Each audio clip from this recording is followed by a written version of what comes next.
On this week's program, Eric Diaz rides dumb and dumb railways all the way to a stop in Stupid Town. The Blackmore Bros desperately demand Luke's love for Braunstein and Broser. Mike Mearls misses the mark. And Nerdcognito talks out of the butt that Patty kicked. That's right, my intrepid friends. Racing the fast lanes of the information superhighway, I'm Daniel, and this is Driving in Dragons. And you are watching this week's edition of Intelligence as a Dumpstat, the show where we make an even bigger deal out of the stupid stuff people made a big deal out of on TTRPG social media this week. From lukewarm takes to overcooked drama, this is where we all take time to laugh and quip at the absurdity that is arguments over elf games. I did get an update on the Dodge Dart channel giveaway car. Looks like the New York Department of Motor Vehicles will review the title application and paperwork in about 2 weeks. Now, that doesn't mean that they won't see Dodge written in script and decide that the O looks like an A and then send it back for an error correction, but it at least looks and sounds like progress. Remember to hit up my Patreon. Link in the description to sign up to support the restoration project and the channel, and to be automatically entered to win the car when we eventually finish the project. While you're at it, do all the YouTube stuff. Like, share, subscribe, comment, sacrifice a pigeon, hop in 3 sunwise circles on 1 foot, remove the Rumble app from your browser, whatever else it is that the algorithm demands these days. So let's hit it off with Eric Diaz, who meant to make a profound statement about railroading, but missed his stop at the point. Eric put out a series of posts on X about quantum ogres and random encounters in conjunction with railroading, and while several were solid platforms to launch a discussion, many also came out half-baked. For instance, he claimed that random wilderness encounters are the most railroaded encounters you can get. North, south, east, west, wherever the PCs go, the random table is going to say goblins, bears, or giant bees. Wash, rinse, repeat. No matter what direction you pick, the result is the same. Roll on the table, deal with what comes up. But this doesn't sound like he's wrong at all. But he is. What he's doing here is conflating the illusion of choice with a railroad, and those are not the same thing. The long and short of it is there are a finite number of things that can happen following a given decision, even in the most randomly generated sandbox game. Even if you allow the players themselves to directly determine what happens, each move is still a series of choices from a limited list of options.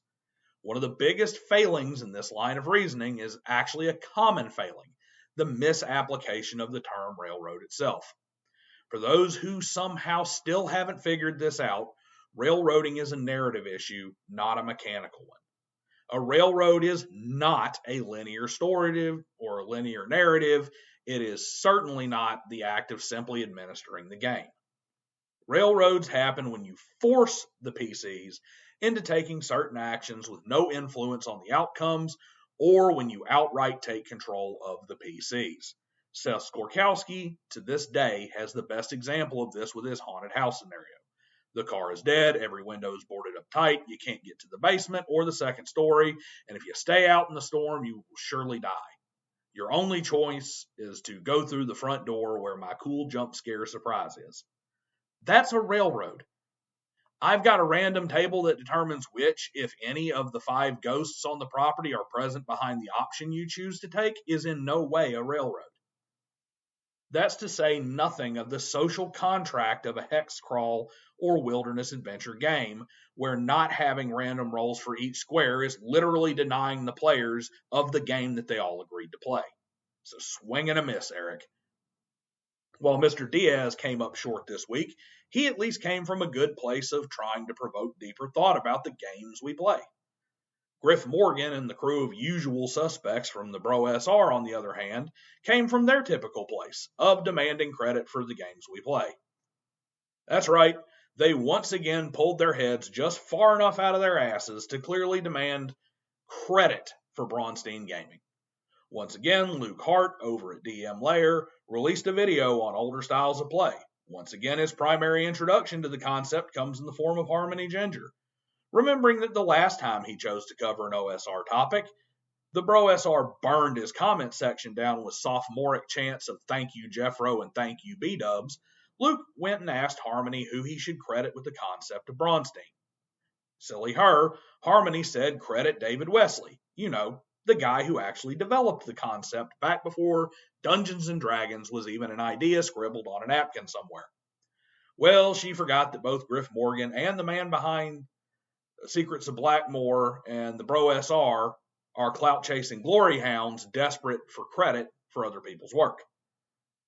That meant that once again, X was flooded with Bro SR drones yelling about, this guy's a hack, no attribution to Jeffro, B-dubs, the Bro SR, anyone else who had no part in creating Bronstein, and of, I'm helping by posting thank you Jeffro all over the comment section. Wah, wah, wah, wah, wah.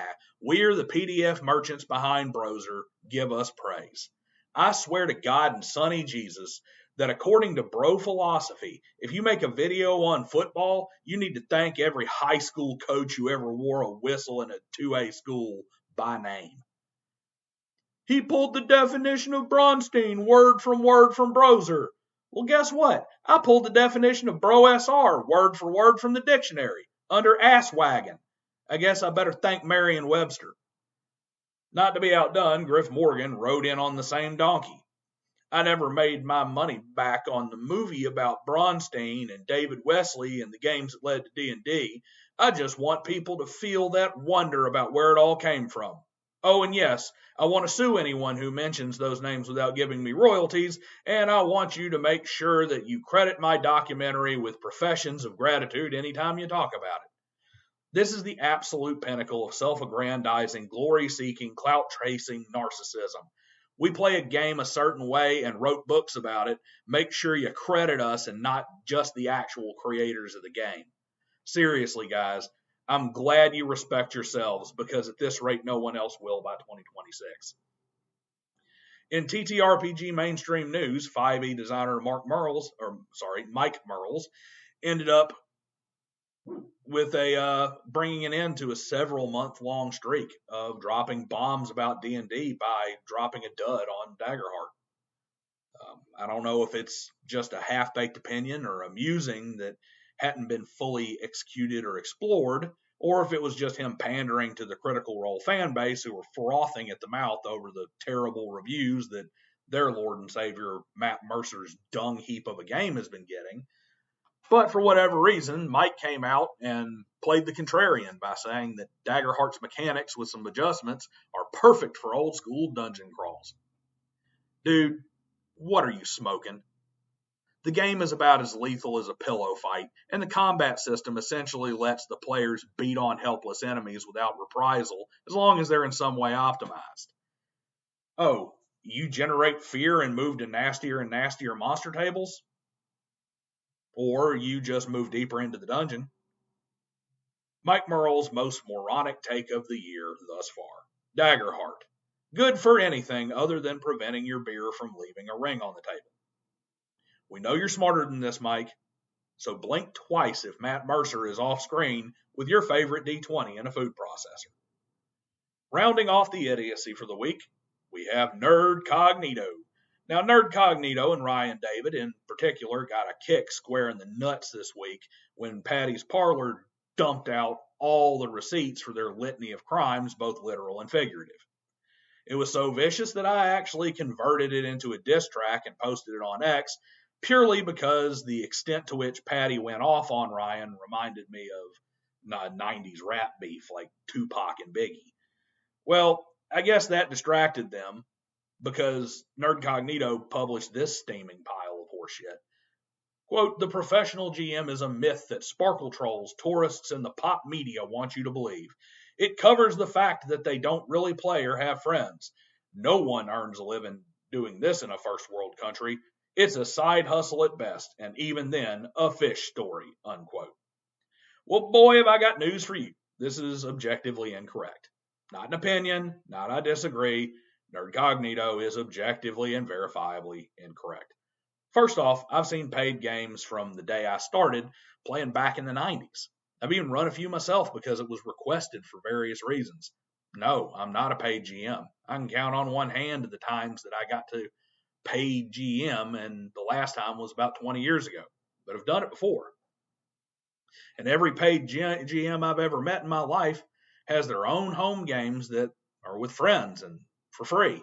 They didn't just read the DMG, buy a few modules, and start hosting paid games. And as for them being people with no friends, getting people to pay you to run a game is an act of marketing, if not salesmanship. You have to attract people to pay you to play a game that they could run themselves for free. They don't do that with people they don't like. As for the tourist comment, let me lay it out all the reasons that paid GMing seems bigger these days. Reason 1, 4th edition Dungeons & Dragons. 4E killed the D&D player base. The entire hobby went into a nadir for several years. So when 5E led a boom in new younger players, many of them lacked the older brother or friend's dad who was a GM that introduced them to the game. What they did have were those DMs who never left the hobby and now saw an opportunity to hang a sign at a game store and make a few bucks running games for strangers. Reason 2, technology. The last boom in TTRPGs prior to 5e was 3rd edition back in 2000. Make no bones about it, as goes D&D, so goes the hobby. Back in 2000, the internet was in its public adolescence. MySpace was 3 years away. There was no social media, let alone social media marketing. We simply were not as connected, and there were near as makes no difference, there was no online TTRPG forums to support online play. If you were a paid game master back then, your market was tiny and your reach was pretty short. The cost of acquiring a customer was orders of magnitude higher than it is now. So paid DMs were few and far between, making $25 on a Saturday night at the local game store, picking up a free convention pass after making their money back from buying a table at a con. Not only are we connected worldwide now, but the China bug lockdowns adapted the entire generation of players to online play.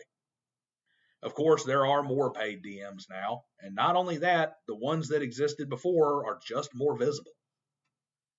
Reason 3 is a specific demand.